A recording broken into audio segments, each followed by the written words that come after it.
Alhamdulillah wassalatu wassalamu ala Rasulillah Muhammad bin Abdullah wa ala alihi wa sahbihi wa mawalah wa ba'du nawayna ta'aluma wa ta'lim wa tadhakkura wa tadhkir naf'a wal intifa' wal ifada wa istifada wal hasya ala tamassuki bi kitabillah wa sunnati rasulih sallallahu alaihi wasallam wa du'a ila al-huda wa dilalata ala al-khair ibtigha'u wajhillah wa mardatihi wa qurbihi wa thawabi subhanahu wa ta'ala. Amin, Allahumma amin. Menyambung tafsir surah Fussilat ayat yang ke-17. Pada a'udzubillahi minasyaitanir rajim. Wa amma samudu fahadainahum fastahabbul amma. Betul 17 kita. Wa amma samudu fahadainahum fastahabbul amma على الهدى فأخذتهم الصاعقة العذاب الهون بما كانوا يكسبون. Surah Fussilat ayat yang ke-17. Wa amma Thamud. Adapun kaum Thamud. Sebelumnya menceritakan kaum Ad. Kaum Ad adalah kaumnya Nabi Hud. Kaum Thamud adalah kaumnya Nabi Saleh. Yang dia tempatnya disebutkan di Al-Hijr. Al-Hijr adalah kawasan yang sekarang ini adalah kawasan di negara yang sekarang ini adalah Saudi. Iaitu Hijr, kawasan kalau sekarang ini disebutkan Bada'in Saleh. Itu lebih kurang beberapa ratus kilometer daripada Madinah. Jadi itu adalah dikatakan nama tempat itu Al-Hijr. Tempatnya kaum Thamud. Kaum Thamud diberikan oleh Allah Subhanahu wa taala daripada kelebihan oleh Allah Subhanahu wa taala, yang mana mereka itu mempunyai kepandaian untuk bertani dan juga membina daripada seperti kaum Ad juga, ya, boleh bertani untuk kehidupan mereka, mendapatkan hasil daripada sumber pertanian. Mereka juga pandai untuk membina bangunan-bangunan. Bahkan kaum Thamud lebih daripada itu adalah memahat ataupun menjadikan bukit-bukit dan gunung itu, batu-batu dipahat untuk dijadikan penempatan dan dijadikan daripada perhiasan. Juga diberikan juga kepandaian mereka untuk menternak daripada haiwan-haiwan. Jadi dengan kelebihan itu mereka sombong. Bahkan mereka menggunakan nikmat Allah Subhanahu wa taala itu untuk berpoya-poya. Di zaman itu diceritakan akan runtuhnya akhlak perangai mereka, kaum Thamud. Sehingga disebutkan mereka itu suka untuk bermabuk-mabukan, minta maaf, berzina, dan juga melakukan daripada fasad, kerosakan-kerosakan. Ini sifat daripada kaum Thamud. Sehingga akhirnya kerana keadaan mereka itu, Allah Subhanahu wa taala yang Maha Penyayang, Pengasih, mengutuskan rasul. Maknanya diutuskan rasul ini adalah tanda kasih sayang Allah Subhanahu wa taala kepada hamba-Nya. Kerana tugas rasul adalah untuk mengingatkan, untuk memberikan peringatan kepada manusia bahawa mereka telah pun melakukan perkara yang dimurkai oleh Allah SWT. Yang mungkin sebelum itu mereka tak dapat peringatan. Mungkin sebelum itu mereka lupa. Jadi diutuskan Rasul untuk memberikan peringatan. Sebagai dipanggil Nadir, yakni orang yang memberikan peringatan. Di samping para Rasul juga sebenarnya membawa barakah dan rahmat Allah SWT. Itu sifatnya para Rasul. Mereka membawa itu semua. Dan mereka mengingatkan kepada kaumnya. Tapi keberkatan yang dibawa oleh Rasul itu, kalau sekiranya ditolak, tidak diterima, maka mereka tak akan mendapatkan keberkatan itu. Kerana yang mengiringi kepada keberkatan itu adalah iman dan juga takwa kepada Allah. Walau anna ahlal qura amanu wattaqau. Kata Allah, kalau sekiranya satu-satu negeri itu orangnya beriman dan bertakwa, la fatahna, maka kami akan bukakan baginya keberkatan dari langit dan bumi. Yang menjadi sebab untuk mendapatkan keberkatan adalah iman dan takwa. Dan ketika mana mereka menolak kepada para rasul, maka mereka tak dapat keberkatan. Hidup tapi tak barakah. Bertani, ia tumbuh, dapat makan, tapi tak barakah. Kan? Jadi, kunci utama di dalam kehidupan ini adalah keberkatan. Apa pun yang kamu buat, perlukan keberkatan. Kerana dengan keberkatan itu, barulah setiap apa yang kamu buat dan apa yang kamu dapat, itu akan mendatangkan daripada kebaikan. Kerana keberkatan itu sendiri membawa kepada ziyadatul khair, pertambahan baik. Makan itu baik. Tapi kalau ada barakah, bertambah baik. Tapi kalau makan itu baik, tapi tanpa barakah, maka hanya sekadar makan. Begitu juga dengan harta, begitu juga dengan keluarga, begitu juga dengan apa saja. Oleh kerana itu kita disuruh untuk sentiasa berusaha mendapatkan barakah.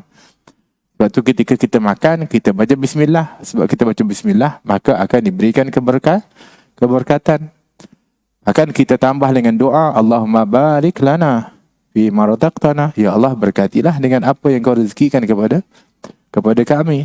Sebab memang kita nak dapatkan keberkatan. Begitu juga dalam rumah tangga kita, nak barakah di dalamnya. Kan, rumah besar mana pun, harta banyak mana pun, tidak barakah, tidak bahagia maksudnya. Tapi kalau sekiranya hidup sederhana, tapi ada keberkatan, maka bahagia. Kerana keberkatan itu menambah baik kepada kualiti kepada sesuatu itu. Demikian kaum yang sebelumnya mereka ini menolak, menentang kepada Rasul, maka hilanglah keberkatan kehidupan mereka. Tapi itulah bagaimana Allah Subhanahu Wa Taala mengasihi kepada hamba. Allah Subhanahu Wa Taala tidak mengadab kepada satu kaum itu hatta nab'atha fihim rasulah. Dalam Al-Quran Allah mengatakan kami tidak akan mengadab satu kaum itu sehingga kami mengutuskan kepada mereka nabi.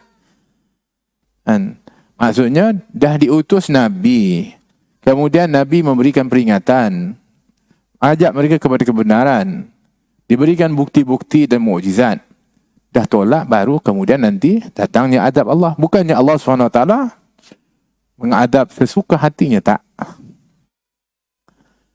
Kita pun begitu juga.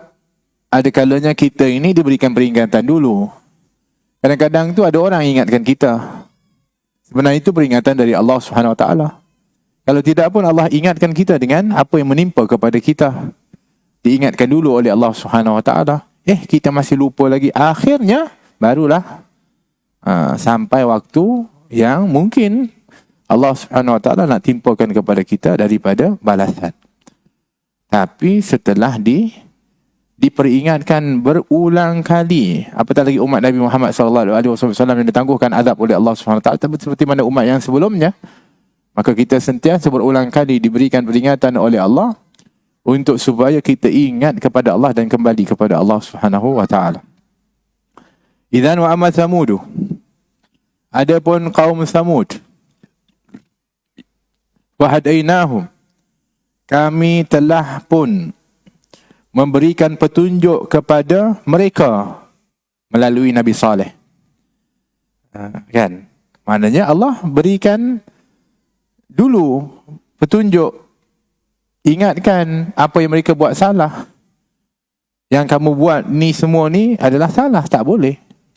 Wahadainahum, kami berikan peluang mereka untuk nak menjadi sebab mendapatkan hidayah melalui Rasul. Malangnya mereka itu tak mahu. Kan Nabi Saleh ketika mengajak kepada kaumnya mengatakan, ya qaumi, wahai kaumku, sembahlah Allah. Itu yang antara dalam surah Hud. Tapi ini Nabi Saleh yang berkata. Dalam surah Hud itu, ketika Nabi Saleh mengatakan kepada kaumnya, sembahlah Allah.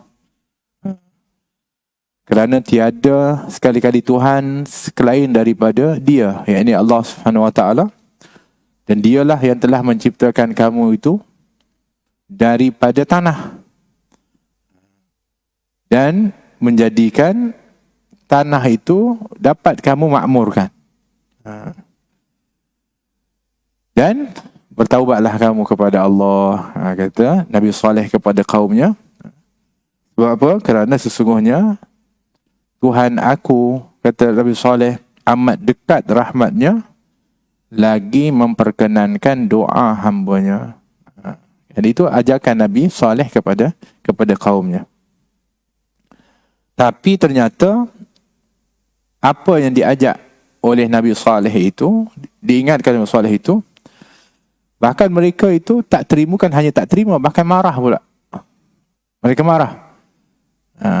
Maka mereka bantah. Dia kata, ya hai Saleh, wahai Saleh. Dia mengatakan, kamu ini sebelum tu adalah dari kalangan kami. Sebab Nabi Saleh itu daripada kaum Samud. Dia itu mereka kenal orang kampung ini. Kan? Jadi, apa namanya? Kenapa kami nak mengharapkan kamu itu, dan kenapa pula kamu melarang kami untuk menyembah apa yang disembah oleh datuk nenek kami, iaitu berhala? Ini adalah merupakan perkataan kaum Samud ketika mana Nabi Saleh mengajak mereka untuk mengisahkan Allah Subhanahu Wa Taala. Dan kami ragu dengan apa yang kau ajak itu, wahai Saleh. Jadi ini adalah ucapan mereka akan marah kepada Nabi Saleh yang mengajak mereka itu kepada kebenaran.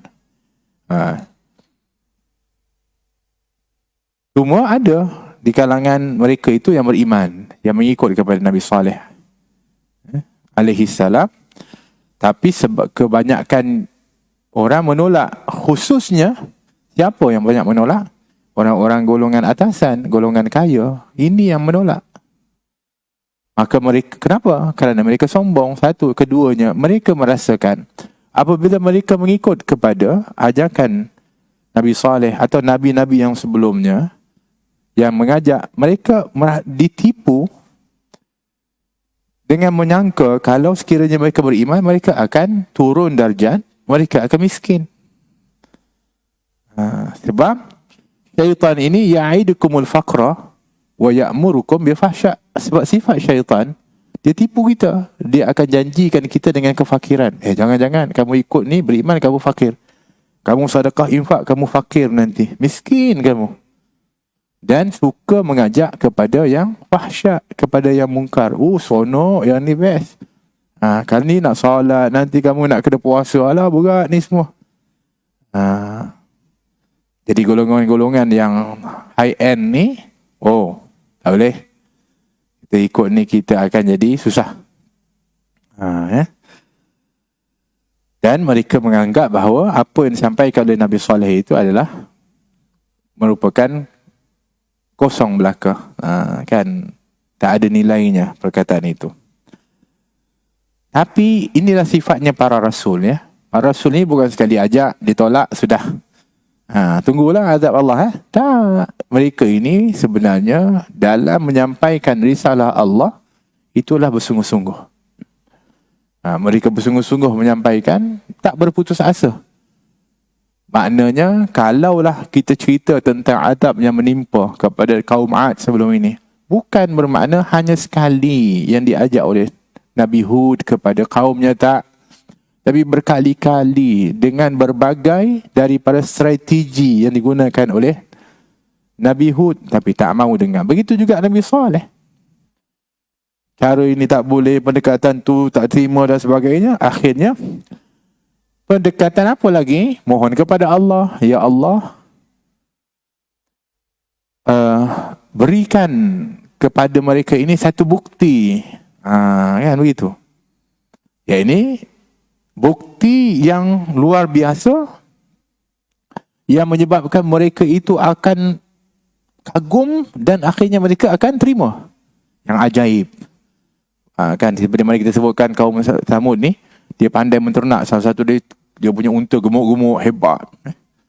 Kan? Maka mujizat biasanya yang diturunkan kepada para rasul ini sesuai dengan zaman dia. apa yang mereka sangat tumpukan, maka mukjizat akan diturunkan yang seperti itu, tapi melangkaui daripada keadaan itu. Maknanya yang paling hebat, yang tak boleh ditandingi. Sebab tu Al-Quran diturunkan. Di Al-Quran juga merupakan mukjizat, kerana zaman Rasulullah, bahasa ini atau bahasa Arab, seni bahasanya itu adalah yang paling disanjung tinggi. Tapi ketika turun Quran, tak mampu orang yang mampu untuk nak menandingi kepada Al-Quran Al-Karim. Bahkan dicabar, tak ada yang mampu. Jadi kaum Samud, mereka ni bangga dengan unta. Unta ni menjadi satu yang paling dilihat, siapa yang paling hebat untanya. Maka dimohon oleh Nabi Saleh agar Allah turunkan mukjizat. Turunkan bukti. Dan mukjizat yang diberikan kepada Nabi Saleh adalah Allah Subhanahu Wa Taala memerintahkan kepada Nabi Saleh untuk memukulkan tangannya ke atas permukaan satu batu. Dia panggil kaum dia, wahai kaum, apa lagi kau ni nak soleh? Sekejap nanti dulu. Aku nak buktikan kepada kamu bahawa apa yang aku sampaikan ni benar. Bukannya aku ni mereka-reka, dan bukannya aku ini sekadar main-main. Tapi ini adalah perkara yang benar, dan Allah SWT akan memberikan kepada buktinya dengan luar biasa perkara yang akan berlaku. Maka dia pun pukul tangan dia kat batu, terbelah batu itu. Maka muncullah seekor unta betina yang sangat besar. Besar unta tu, yang melampaui kepada unta-unta yang lain. Cantik, besar. Kan? Dan dia mempunyai kantong susu yang banyak.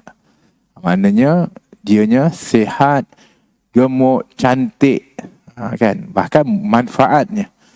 Jadi keluar unta tu, mereka kagum lah.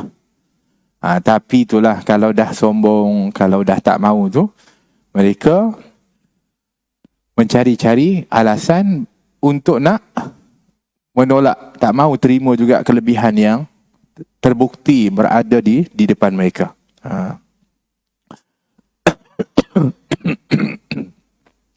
Jadi Nabi Saleh kata, unta ni hebat. Tak ada unta lain yang boleh menandingi dia. Jadi unta ni kamu kena jaga. Tapi kamu boleh ambil manfaat daripada susu dia, kamu boleh perah. Dia tak akan habis. Perahlah, siapa yang nak perlukan susu, perah, minum. Cuma jangan kamu menyakiti dia, apalagi membunuh dia. Itu pesanan kepada kaumnya itu. Kalau tidak, kamu akan ditipu azab. Ini last lah, kita kata usaha. Dan macam-macam lah yang ni. Dengan harapan, mudah-mudahan apabila mereka sentiasa melihat kepada unta itu, dan dibandingkan dengan unta-unta mereka tu, mereka akan semakin kagum dan akhirnya akan tunduk. Oh, ini betul, hebat ni. Kemudian dengan mudah-mudahan mereka dapat ambil susu yang diminum tu, mudah-mudahan mereka akan sedar. Tapi tu kita kata, yang namanya penyakit yang ada dalam hati ini, dia tidak semudah untuk dirawat ataupun untuk nak disembuhkan. Ya, boleh ikhtiar, boleh usaha. Tapi kalau sudah dianya menguasai kepada hati, maka apapun yang diperlihatkan itu tidak akan memberi kesan sedikit pun kepada orang tersebut. Tak ada memberi kesan.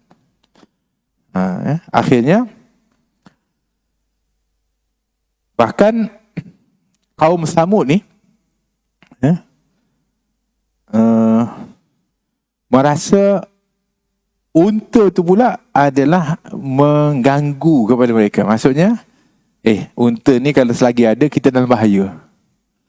Dia bukan nampak manfaat, dia nampak mudarat. La haula wa la quwata illa billah.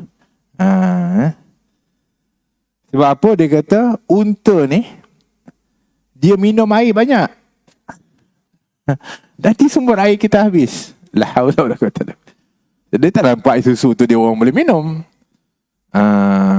Jadi mereka ini kita panggil apa? Kita panggil kalau orang tu dah tak anak tu, apa yang dibuat pun tak kena.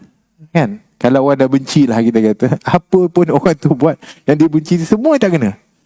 Jadi dah tak suka dengan Nabi Saleh, tak suka dengan ajaran Nabi Saleh, tak suka dengan apa yang didatangkan. Unta tu pun tak suka. Jadi macam mana kita nak buat? Itu yang dia sebutkan. Jadi mereka buat satu plan. Kita kena bunuh unta betina tersebut. Kan? Satu hari mereka pun dah pakat. Ada 2 orang pemuda dari kaum Samud. Satunya disebut dalam riwayat bernama Mushaddah bin Muharrij dan juga Gudar bin Salif. Ini dia pergi kepada unta itu dan dapat membunuh kepada unta tersebut. Waktu ketika unta itu sedang minum, dia bunuh. Dia buat apa? Dia panah unta tersebut, betisnya, dan jatuh unta tersebut. Dan juga Gudar ni, dia pun pergi terus menikam kepada perut unta tersebut. Matilah unta tu. Jadi Nabi Saleh kemudian lihat unta tu mati, maka sedihlah Nabi Saleh. Kenapa sedih Nabi Saleh? Bukan sedih kerana unta itu, sedih kerana itulah petanda bahawa azab Allah Subhanahu Wa Taala semakin hampir akan menimpa kepada kaumnya.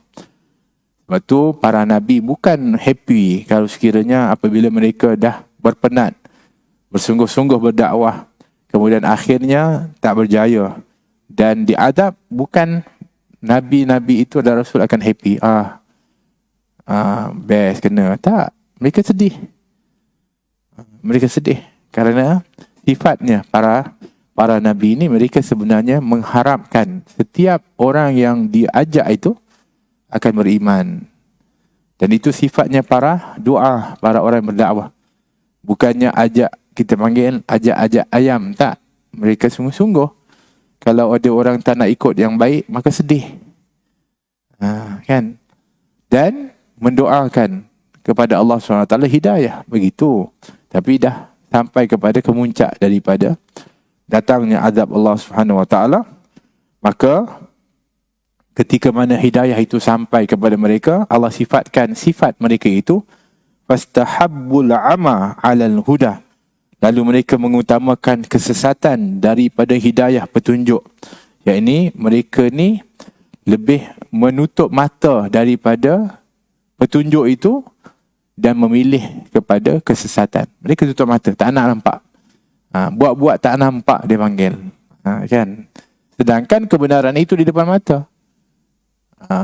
Sampai unta tu pun muncul di depan mata. Di depan mata. Tapi sahabbal ama, mereka seolah-olah sengaja menutup mata mereka. Maka fa akhadathum sa'iqatul adabil hun. Maka mereka pun disambar oleh petir adab yang menghina. Jadi adab yang diturunkan kepada kaum Nabi Saleh ini, sebenarnya kalau ikut dalam Al-Quran, diberikan maklum kepada Nabi Saleh, sehingga akhirnya pengikut Nabi Saleh ini disuruh untuk meninggalkan daerah tersebut. Tanda-tanda diturunkan azab pada hari pertama, saat mereka bangun daripada tidur. Ini makna bermula ketika mana mereka bunuh unta tu. Besoknya mereka bangun, wajah mereka pada hari itu warnanya kuning. Warna wajah mereka ni, kulit mereka berubah jadi kuning. Pada hari yang kedua, wajah mereka menjadi merah. Dan hari yang ketiga, wajah mereka menjadi hitam. Maknanya, sebenarnya kenapa? Kerana mereka takut. Ketika mana disebutkan oleh Nabi Saleh, apabila kau bunuh je, kata Nabi Saleh, maka kau nantikanlah adab Allah Subhanahu Wa Taala. Mereka pada waktu itu, ini orang sombong ya. Ini kita panggil orang yang kalau nak melawan tu, dia tahu bahawa dia boleh rasa bahawa mereka akan kena ni, tapi mereka punya sombong macam nak tunjuk hebat juga. Oh, dia kata tak ada lah, dia buat pesta pula. Tapi tanda mereka takut, mereka pada hari yang pertama je dah kuning, pucat dah muka dia. Tapi mereka tak mengaku, ego. Ini sombong. Hari kedua je merah. Hari ketiga hitam. Wajah mereka itu. La ilaha illallah. Pada hari keempat turunlah azab Allah Subhanahu wa taala. Jadi ketika mana sebenarnya mereka ni dah rancang nak bunuh kepada Nabi Saleh. Mereka ni air yang pertama dah air kuning. Dia tengok kawan-kawan, kita ni kuning dah wajah. Maknanya betul ni, nak turun adab ni. Besok merah. Hari ketiga dah hitam. Ini kita memang confirm kena. Apa mereka nak buat? Nak elak daripada adab tu, bukan nak bertaubat kepada Allah. Kita kena membunuh punca adab tu. Apa dia? Punca adab. Ya Nabi Saleh. Macam juga Rasulullah SAW ketika ajak kepada kebenaran, akhirnya kita kena bunuh kepada Nabi Muhammad. Astaghfirullah. Patutnya kita kembali kepada Allah SWT. Nak bunuh kepada Nabi Saleh. Tapi waktu ketika mana mereka merancang, Nabi Saleh dah keluar dah dengan pengikutnya. Maka pada waktu itu muncullah petir yang menggelegar. Menggelegar. Dan gempa bumi yang sangat-sangat dahsyat pada waktu itu. Sehingga batu-batu besar yang tak diketahui daripada mana datangnya itu bergolek-golek datang dan menimpa kepada kepala-kepala mereka. Hancur mereka. Kena azab Allah Subhanahu wa taala bima kanu yaksibun, dengan sebab apa yang telah mereka lakukan. Jadi ini adalah bentuk azab yang menimpa kepada kaum Nabi Saleh, iaitu namanya kaum Samud. Wa najjayna alladhina amanu wa kanu yattaqun, dan kami selamatkan orang-orang yang beriman serta mereka tetap bertakwa kepada Allah Subhanahu wa taala. Jadi yang ditimpakan azab itu adalah orang yang ingkar. Adapun yang beriman diselamatkan oleh Allah Subhanahu wa taala. Jadi petir ni bukan hanya petir macam batak. Petir tu guruh yang kuat. Sa'iqah. Kuat. Dentuman kuat ni, kalau keterlaluan kuat, hancur tubuh badan seorang tu. Tapi ini dengan gempa, sehingga akhirnya batu itu menggolek dan juga akhirnya menghempap kepada orang-orang tersebut sehingga hancurlah mereka. Dan itu juga merupakan daripada bentuk dahsyatnya azab Allah Subhanahu wa taala. Tapi itu hanya berupa azab di dunia. Apa yang akan dihadapi di akhirat itu lebih dahsyat. Itu pun kita dengar pun dah dahsyat dah. Tapi apa yang akan ditimpa di akhirat jauh lebih dahsyat daripada apa yang ditimpa kepada umat-umat yang ingkar di zaman dulu. So, setiap kita membaca kisah daripada azab yang ditimpakan oleh Allah kepada umat-umat yang sebelumnya, dengan berbagai keadaan yang digambarkan oleh Allah Subhanahu wa taala dalam Al-Quran, selain daripada kita sebenarnya nak difahamkan tentang betapa dahsyatnya daripada azab bagi orang-orang yang ingkar, tapi juga untuk mengingatkan kita bahawa balasan di akhirat itu lebih dahsyat. Betul. Kita dengar itu pun dah dahsyat dah. Kalau kita cerita pasal Nabi Lut punya kaum yang diangkat sampai ke atas langit, kemudian terbalikkan, kemudian dijatuhkan.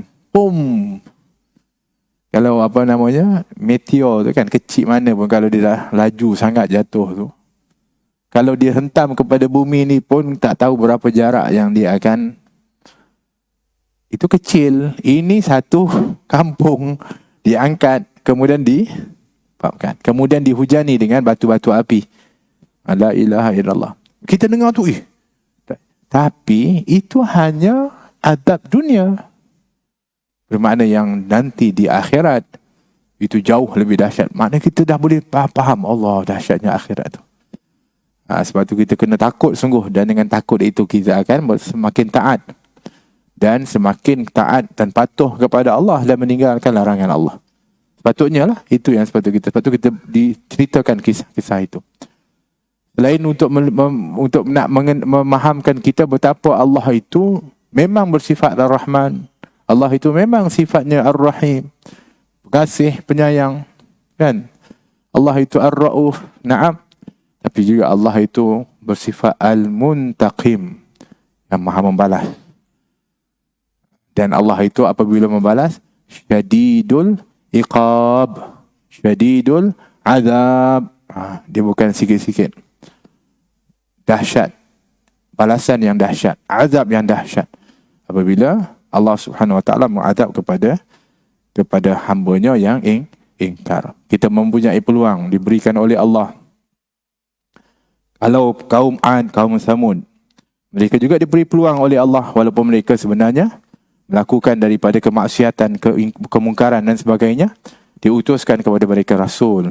Diutuskan kepada mereka Nabi untuk mengajak kembali kepada Allah SWT, bertaubat kepada Allah, berubah daripada kemungkaran yang mereka lakukan. Mereka ingkar.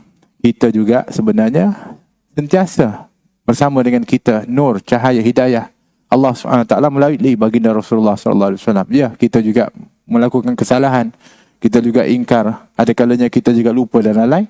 Akan tetapi, kita terus diingatkan, kita terus diberikan hidayah, kita terus dipandu dengan hidayah Allah Subhanahu Wa Taala melalui daripada apa yang disampaikan oleh baginda Rasulullah sallallahu alaihi wasallam. Maka sepatutnya kita ni sentiasa ingat betapa kita beruntung menjadi umat Nabi Muhammad SAW. Sebab di samping kita ni, kita sebutkan tadi bahawa kalau para Nabi Rasul dulu diutuskan Nabi, kita ya Rasulullah dah wafat. Tapi Nabi tak pernah meninggalkan kita. Maksudnya doanya akan terus kepada Allah. Dan juga daripada hubungannya dengan umatnya tak pernah putus untuk menunjukkan betapa Rasulullah SAW ini walaupun secara jasadiahnya tidak bersama dengan kita, tetapi secara ruhaniyahnya dan juga secara ajaran dan juga daripada hubungannya sentiasa bersama dengan kita. Sebab tu kita macam mana pun kadang-kadang kita terlepas, terlalai, kita akan ingat. Kalau kita ingat kepada Rasulullah, maka kita akan ingat kepada Allah. Kalau kita ingat kepada Rasulullah, kita akan ingat kembali kepada Allah SWT. Sebab tu pada bulan Rabiul Awal ni kita hidupkan majlis Maulidur Rasul, mengingatkan manusia kepada kelahiran yang mulia baginda Rasulullah dan tidak dinafikan.